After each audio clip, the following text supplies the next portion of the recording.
Tinanong ni Zero si Wu Bangji kung napansin na ba niya ang kanyang mga kahinaan. Tumango si Wu Bangji at sinabing pagdating sa pagkontrol ng mga elemento, mas magaling sa kanya si Tang. Sinabihan siya ni Zero na maaaring humingi siya ng gabay kay Tang para mapabuti ang kanyang kontrol sa elemento. Kaya nagtanong si Wu Bangji kay Tang kung maaari ba siyang turuan sa hinaharap. At masayang pumayag si Tang, sinabing gusto rin niyang matuto mula kay Wu Bangji. Paglaon, tinawag si Tang ni Zero, na nagtanong kung bakit napakahusay niya sa pagkontrol ng mga elemento, habang sinusuri siya gamit ang kanilang banal na kamalayan. Medyo nabigla si Tang dahil hindi basta-bastang tao ang may kakayahang gumamit ng ganoong kapangyarihan. Sinabihan siya ni Zero na huwag mag-alala, dahil kailangang suriin ang kanyang katawan upang malaman kung anong paraan ng pagsasanay ang nararapat sa kanya. Pagkatapos ay tinanong ni Zero kung paano niya nakokontrol ang hangin. Sumagot si Tang, sinabing nakikita niya ang mga ito at kaya niyang makipaglaro sa kanila, at kapag ginawa niya iyon, nakikinig naman sila sa kanya. Muling nagtanong si Zero kung ano ang itsura ng mga elementong hangin. Sagot ni Tang, para silang mga asul na liwanag at mahilig sila sa kalayaan, kapag ikinulong, nagiging mainitan ang kanilang ulo. Namangha si Zero sa lalim ng pagkaunawa ni Tang sa mga elemento. Kaya tinanong niya kung nais ba nitong maging alagad niya. Ngunit sumingit ang direktor na si Guanlong, at inalok din si Tang na maging disipulo niya, sinabing mas magaling siya kaysa kay Zero. Ngunit mahinahong tumanggi si Tang. Sinabing nakapili na siya ng guro. At ayon sa patakaran ng akademya, isang guro lamang ang maaaring piliin. Pagkatapos ay tahimik siyang umalis, na nagdulot ng sigawan at pagkainis sa mga guro. Sumigaw sila na kakausapin nila si Mayor Zhang Haoshuan dahil maliraw ang pinagsasabi nito kay Tang. Samantala, si Mayor Zhang ay nakipagkita sa isang babae na tila mas mataas ang ranggo sa kanya. Tinanong siya ng babae tungkol kay Tang, at ipinaliwanag ng mayor na naabot ni Tang ang ikalimang antas ng bloodline sa edad na 10 pa lamang. Pinuri siya ng babae, ngunit nagbabala rin, sinabing maaaring hindi na maging mapayapa ang akademya.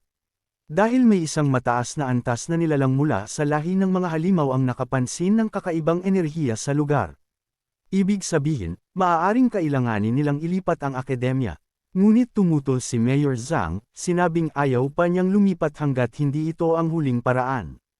Tinanong niya kung hanggang kailan sila may oras bago lumipat, at sumagot ang babae na ipapaalam niya kapag oras na.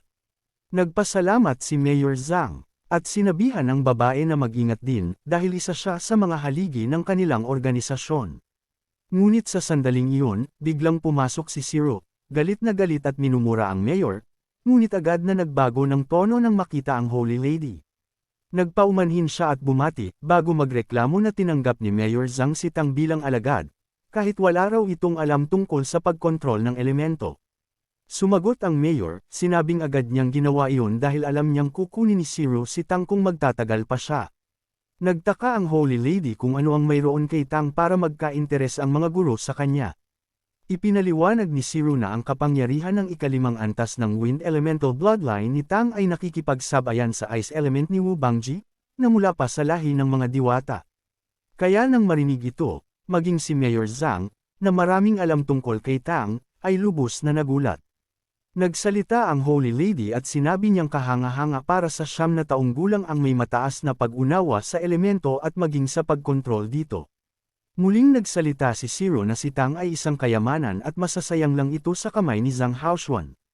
Mas lalo pang nabigla si Mayor Zhang dahil hindi niya inaasahang ganun kalakas si Tang gamit lang ang Windwolf abilities niya. Pero alam niyang si Tang ay may iba pang kakayahan bukod sa Windwolf transformation. At dahil dito ay mas mababaliw pa si Zero kapag nalaman niya ito.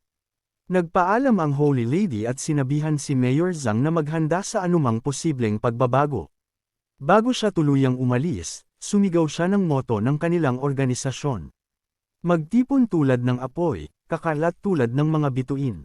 Pagkaalis ng Holy Lady, sinabi ni Mayor Zhang na maaaring hindi na magpatuloy ang akademya sa lugar na iyon at maaaring ipasara anumang oras. Muli niyang binanggit ang taong naghihinala sa kanila, at sinabing kung hindi dahil sa Holy Lady, matagal na sana silang nadiskubre. Sinabi ni Zero na dahil personal na dumalaw ang Holy Lady, ibig sabihin seryoso na ang sitwasyon. Nang muling hanapin ni Zero si Tang, sinabihan siya ng mayor na hayaan na lamang si Tang pumili para sa sarili. Nalalo pang ikinagalit ni Zero kaya umalis ito ng may inis. Pagkaalis niya, nangako si Mayor Zhang sa sarili na hinding-hindi niya hahayaang malaman ng kahit sino ang tungkol sa kakayahan ni Tang. Kahit pa ang mismong mga nakakataas, mas kaunting tao ang nakakaalam, mas mabuti. Samantala, pumunta si Tang kasama si Dubai sa Mission Hall, kung saan nakita niya si Wu Bangji na nagtanong sa kanya kung kukuha siya ng misyon. Ipinaliwanag ni Wu Bangji na ang mga misyon ay nahahati sa 3 uri. Sparring, hunting, at pangangalap ng mga espiritual na halamang gamot. Pagkatapos suriin kung may akmang misyon para sa kanya, nagpaalam si Tang, ngunit sinabi ni Wu Bangji na kung libre siya mamayang gabi, gusto niyang humingi ng gabay kay Tang tungkol sa pagkontrol ng elemento. Paglabas ni Tang mula sa Mission Hall, sinabi ni Dubai na maraming babae sa akademya ang naaakit kay Wu Bangji, lalo na si Cheng Zikhen. Ngunit hindi pa siya tapos magsalita. Dumating si Cheng at hinampas siya ng pakpak. Sinabi ni Tang na ang senior brother ay gustong makipag-usap tungkol sa pagkontrol ng elemento mamayang gabi, at kung gusto niya, pwede rin siyang sumama. Ngunit sumagot si Cheng na hindi siya elementalist. Sinabi ni Tang na ayos lang iyon, dahil ang paglipad ay pwede ring ituring na elemental control. Sa huli, pumayag si Cheng at lumipad palayo. Samantala, pumunta si Tang sa aklatan, kung saan pinuri siya ni Madam Muyanyo dahil nanalo siya laban kay Wu Bangji. Sinabi pa nito na dadagdagan niya ang bigat ng pagsasanay ni Tang at ni Dubai simula bukas. Nambola naman si Dubai, sinabing masakit ang bukong-bukong niya kaya gusto niyang magpahinga ng isang araw. Agad siyang sinigawan ni Muyanyo at pinaalis. Ngunit sumingit pa si Dubai. Sinabing siya ang lucky charm ng grupo kaya huwag siya masyadong pag-alitan. Pagsapit ng gabi, nagtipon silang lahat. Tinanong ni Wu Bangji si Tang kung ang kontrol niya sa mga elemento ay nakasalalay lamang sa lakas ng espiritu o may espesyal na teknik. Sagot ni Tang na ito ay pangunahing nakadepende sa teknik, ngunit kailangan pa rin ng sapat na lakas ng espiritu. Nausisa si Wu Bangji, at nagtanong kung matuturuan ba siya ni Tang ng teknik. Ngunit sinabi ni Tang na hindi kailangang magmadali, dahil kailangan muna niyang baguhin ng kaunti ang teknik para mas babagay kay Wu Bangji. Nagpasalamat si Wu Bangji, at pagkatapos ay ipinaliwanag ni Tang ang kanyang pagkaunawa sa mga elemento, kasabay ng pagbibigay ng mga mungkahi kina Cheng at Wu Bangji. Sa huli, naitanong kay Tang kung paano niya nako-compress ang wind element, dahil ito ang pinakamahirap sa lahat ng elemento na paliitin at kontrolin. Sinabi ni Tang na nakadepende ito sa maayos na pag-aayos ng mga elemento sa isang sunod-sunod na pattern, na magpapahintulot sa mga ito na maging masiksik at matatag. Muling ipinakita ni Tang sa kanila kung paano niya pinipiga at kino-compress ang wind element, at napagtanto ni Wu Bangji na dapat magkapareho ng frequency ang mga elementong i-compress upang magdikit at magsanib ng tama. Muli siyang nagpasalamat kay Tang matapos ang pagtuturo. Pagkatapos ng pagpupulong, pinagsama ni Tang ang bagong Golden Wing Bloodline sa kanyang katawan, na nag-angat sa kanya hanggang sa rurok ng level 5. Ang kanyang mga naunang bloodline ay lalo pang lumakas dahil sa bagong dugo. Sinubukan ni Tang ang kakayahan ng Golden Wing Bloodline, at 2 gintong pakpak ang umusbong mula sa kanyang likuran. Pagkatapos, sinubukan niya ang isang bagay na kahit si Cheng, na siyang orihinal na tagapagdala ng Golden Wing Bloodline ay hindi kayang gawin, ang pagsamahin ng wind element at ang Golden Wing Bloodline. Dahil sa pagsasanib ng hangin at gintong dugo, nasiguro niyang magagamit niya ito sa hinaharap. Kinabukasan, habang kumakain sila ng almusal, lahat ay nakatingin kay Tang at ang iba ay kinakamusta pa siya. Si Dubai naman ay nagtanong kung maaari bang ipakita ni Tang ang teknik na Wind God Blade. Ngunit nagtataka si Tang kung ano ang sinasabi niya. Ipinaliwanag ni Dubai na ang ibig niyang sabihin ay ang malaking wind blade na ginamit niya laban kay Wu Bangji. Sinabi rin niyang pinangalanan niya itong Wind God Blade, at tinanong niya si Tang kung hindi ba magandang pakinggan ang pangalan ng teknik. Ipinaliwanag ni Tang na swerte lang siya sa laban nila ni Wu Bangji dahil hindi siya siniseryoso nito.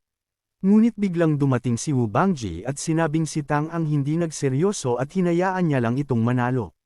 Masigla niyang sinabi kay Tang na ang kanilang pag-uusap kahapon ay kahanga-hanga, at sigurado siyang magkakaroon ito ng epekto sa mga training niya sa hinaharap.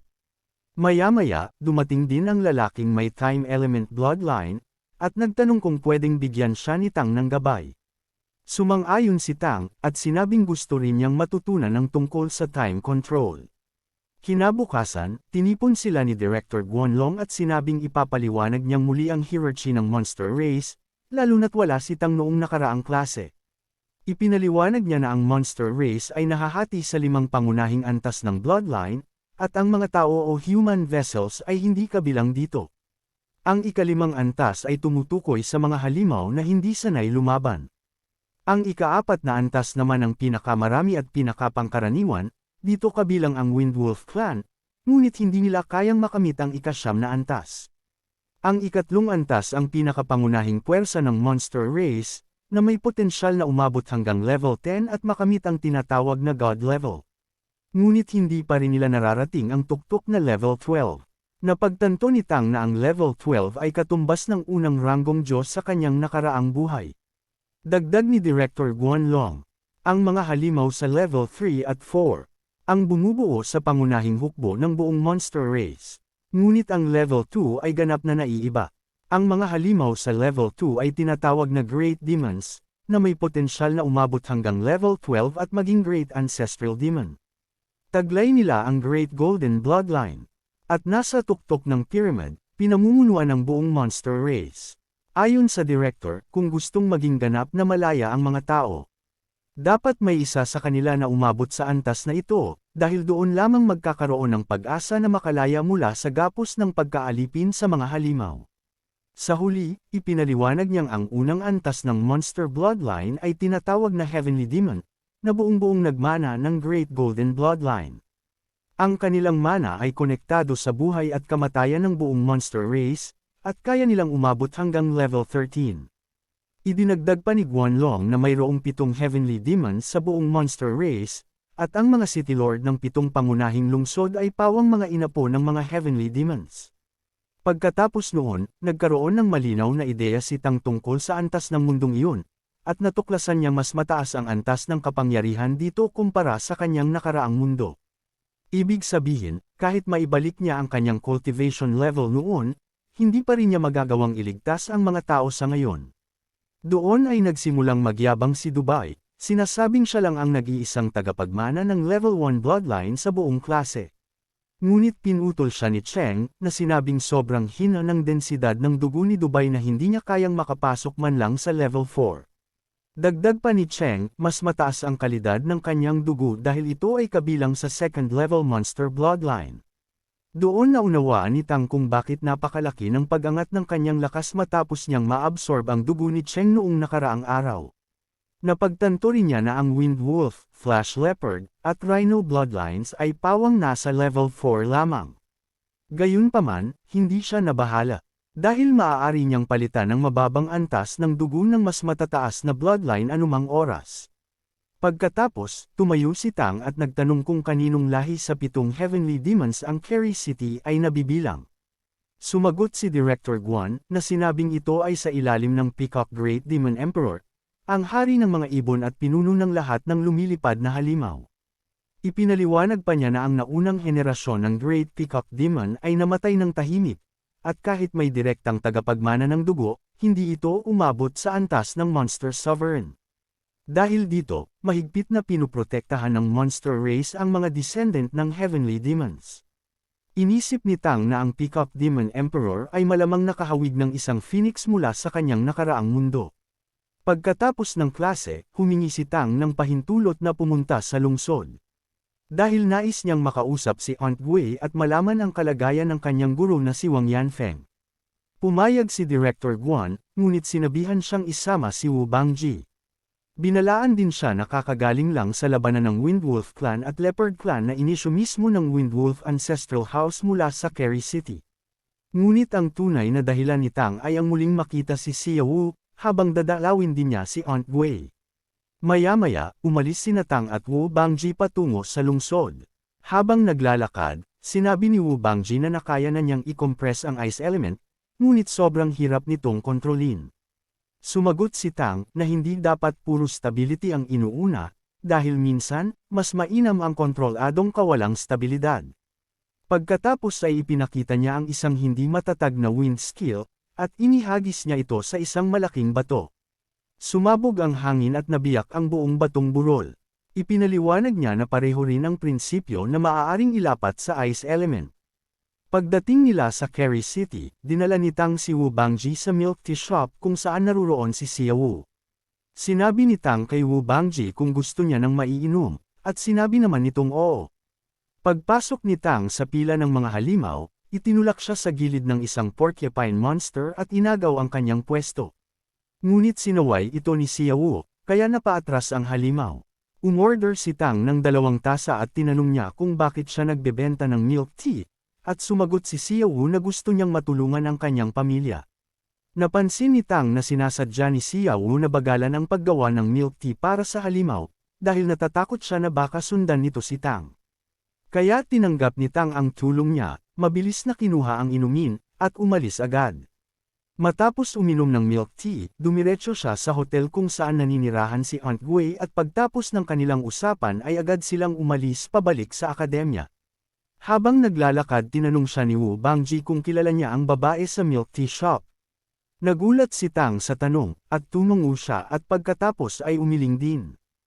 Hindi maunawaan ni Wu Bangji ang ibig niyang sabihin, dahil sinabi niyang kilala niya ngunit binawi niya rin. Ipinaliwanag ni Tang na nakita niya ito nung nakaraan pagbisita niya sa syudad kasama ang kanyang guro na si Wang Yanfeng. Ngumiti si Wu Bangji at sinabing kung ganun ay yung babae ang dahilan kaya niya naisip ang mag-day off. Ngunit ipinaalam ni Wu Bangji kay Tang na para sa isang tao na nakapagtayo ng negosyo sa gitna ng syudad at walang nanggugulo na halimaw dito, ibig sabihin ng kanyang ama o kanyang guro ay hindi ordinaryo. Pinayuhan siyang huwag dumalaw ng madalas para hindi siya mahuli sa hinaharap. Naisip ni Tang na sa mundong ito, siya ay isang ekstranggero lamang para kay Xia Wu. Sa puso niya, kahit nagbago ito ng kaunti, maganda pa rin siya at mabuti sa ibang tao. Napagtanto niyang pagkatapos lamang niyang maging pinakamalakas sa mundong ito niya makakasama si Xia Wu sa kanyang tabi, at base sa sinabi ni Wu Bangji, hindi pa siya kwalipikado para kay Xia Wu, kailangan niyang maging masipag at mabilis na lumakas para makamit ang kanyang mga nais. Kinabukasan, nagpunta siya sa mission hall at sinabi kay Wu Bangji na kukuha siya ng misyon. Sinabi niyang kukuha siya ng sparring mission, ngunit ipinaalam ni Wu Bangji sa kanya na hindi siya pwedeng kumuha at kailangan muna niyang ipaalam sa mga guro. Sa loob ng isang silid, tinanong siya ni Mayor Zhang kung ano ang kanyang rason para kumuha ng sparring mission. Sumagot si Tang na para madagdagan ang kanyang experience, at sinabi rin niyang kung gusto niyang maging malakas ay kailangan niyang maka-absorb ng malalakas na bloodline, at ang akademya ang pinakamagandang lugar para dito. Ngunit sinabi ni Mayor Zhang na ang tsansa na mabunyag ang kanyang sekreto ay tataas kapag ginawa niya ito. Ipinaliwanag ni Tang na hindi yun mangyayari dahil ang proseso ng pag-absorb ng bloodline ay hindi napapansin ng kahit sino man. Ngunit mariing sinabi ni Mayor Zhang na dapat ay hindi siya magpadalos-dalos sa kanyang mga desisyon. Inabot niya ang kanyang kamay at inutos kay Tang na subukan muna niyang i-absorb ang bloodline niya. Agad na sumang-ayon si Tang at sinimulan ang pag-absorb. Pagkalipas ng ilang sandali ay tinapik ni Mayor Zhang ang kanyang kamay at tinanong kung tapos na siya. Tinanong siya ni Tang kung may naramdaman siya at sinabi niyang wala. Ipinaalam ni Tang na kaunti lang ang kanyang inabsorb kay Mayor Zhang ngunit level 2 na agad ito. Dagdag pa niya ay mas lalo pa itong lalakas kapag inabsorb niya paunti-unti kada laban nila. Sinabi rin niyang kung mas malapit ang kalaban sa kanya ay mas lalong mahirap ito ma-detect. Ngunit hindi pa rin pumayag si Mayor Zhang, sinabi niyang dapat niyang itago si Tang bilang isang ordinaryong bata, ipinaalam niya ring merong isang high-ranking demon ang may suspecha sa syudad, kaya hindi maaring malaman ng iba ang tungkol sa kanya. Tinanong siya ni Mayor Zhang kung talagang kailangan niya ng pera, at oo naman ang sagot ni Tang. Binigyan siya ng isang pouch na naglalaman ng 100 coins, at ipinaalam sa kanya na pwede siyang kumuha ng ibang mission maliban sa sparring mission.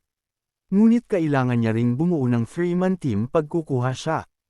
Muling nagtanong si Mayor Zhang kung kailangan pa ni Tang ng bloodline niya. Sumagot si Tang na sapat na muna ito sa ngayon.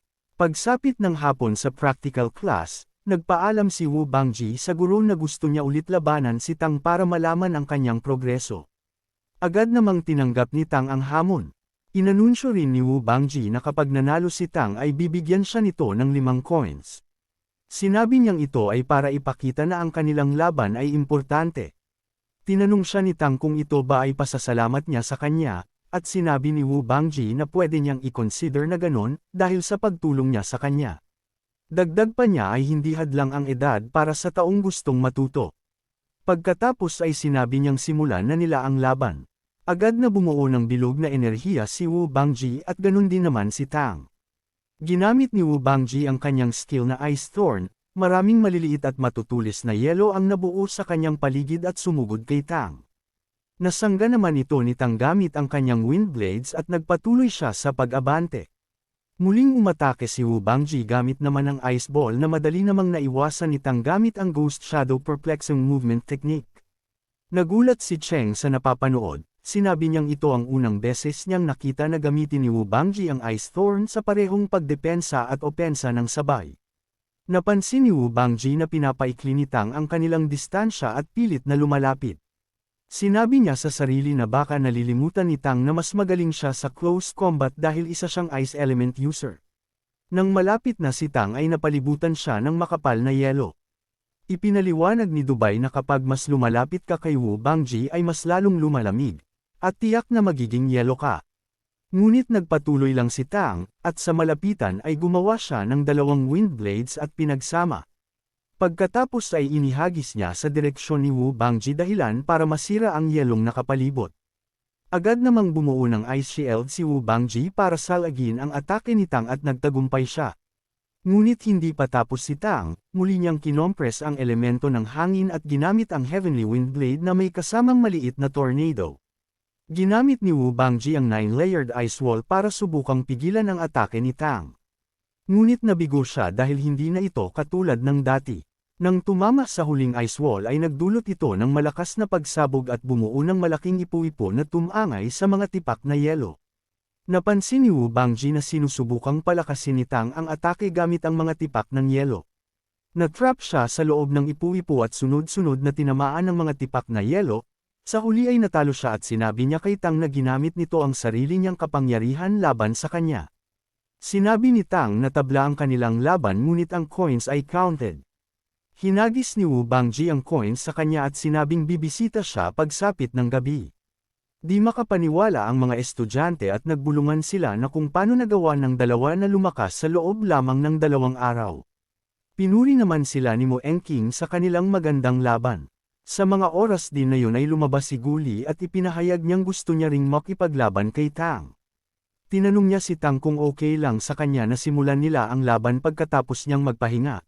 Sumang-ayon si Tang, habang iniisip na ang bloodline ni Guli ay hindi lamang kayang kontrolin ng oras at second level din ito.